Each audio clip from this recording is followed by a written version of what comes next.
चोर और उसका ईमानदार बेटा।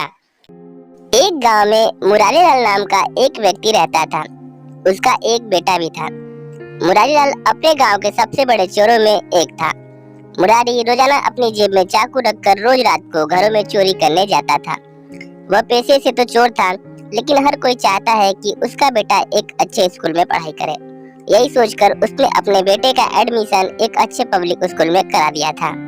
मुरारी का बेटा पढ़ाई में बहुत होशियार था, लेकिन पैसे के अभाव में 12वीं कक्षा के बाद नहीं पढ़ पाया। अब कई जगह नौकरी के लिए भी अप्लाई किया, लेकिन कोई उसे नौकरी पर नहीं रखता। एक तो चोर का बेटा, ऊपर से केवल 12वीं पास, तो कोई भी नौकरी पर नहीं रखता। अब बेचारा बेरोजगार की तरह ही दिन रात घर पर ही पड़ा रहता। मुरारी को बेटे की चिंता हुई, तो सोचा कि क्यों ना इसे भी अपना काम ही सिखाया जाए। जैसे मैंने चोरी करके अपना गुजारा किया, वैसे ये भी कर लेगा। यही सोचकर मुरारी एक दिन बेटे को अपने साथ लेकर गया। रात का समय था। दोनों चुपके चुपके एक इमारत में पहुंचे। इमारत में कई कमरे थे। सभी कमरों में रोशनी थी। देखकर लग रहा था कि किसी अमीर इंसान की हवेली है। मुरारी अपने बेटे से बोला, आज हम इस हवेली में चोरी करेंगे। मैंने यहाँ पहले भी कई बार चोरी की है और खूब माल मिलता है यहाँ। लेकिन बेटा लगातार हवेली के आगे लगी लाइटों को ही देखे जा रहा था। मुरारी बोला, अब देर ना करो, जल्दी से अंदर चलो, नहीं तो कोई देख लेगा।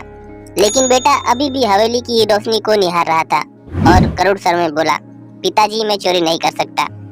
मुरारी बोला, तेरा दिमाग खराब है क्या, जल्दी अंदर चल। मुरारी का बेटा बोला, पिताजी जिसके यहाँ हमने कई बार चोरी की है, देखिए आज भी उसकी हवेली में रोशनी है और हमारे घर में आज भी अंधकार है। मेहनत और ईमानदारी की कमाई से उनका घर आज भी रोशन है और हमारे घर में पहले भी अंधकार था और आज भी है। मैं भी ईमानदारी और मेहनत से कमाई करूंगा और उस कमाई के दीपक से मेरे घर में भी रोशनी होगी। मुझे जीवन में अंधकार भर देने वाला काम नहीं करना। मुरारी की आंखों में आंसू निकल रहे थे। उसके बेटे की पढ़ाई आज सार्थक होती दिख रही थी।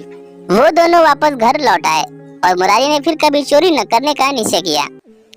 बच्चों, बेईमानी और चोरी से इंसान क्षण भर तो सुखी रह सकता है, लेकिन उसके जीवन में हमेशा के लिए पाप और अंधकार भर जाता है। हमेशा अपने काम को मेहनत और ईमानदारी से करें। बेईमानी की कमाई से बने पकवान भी ईमानदारी की सूखी रोटी के आगे फीके हैं। कुछ ऐसा काम करें कि आप समाज में सर उठा के चल सकें।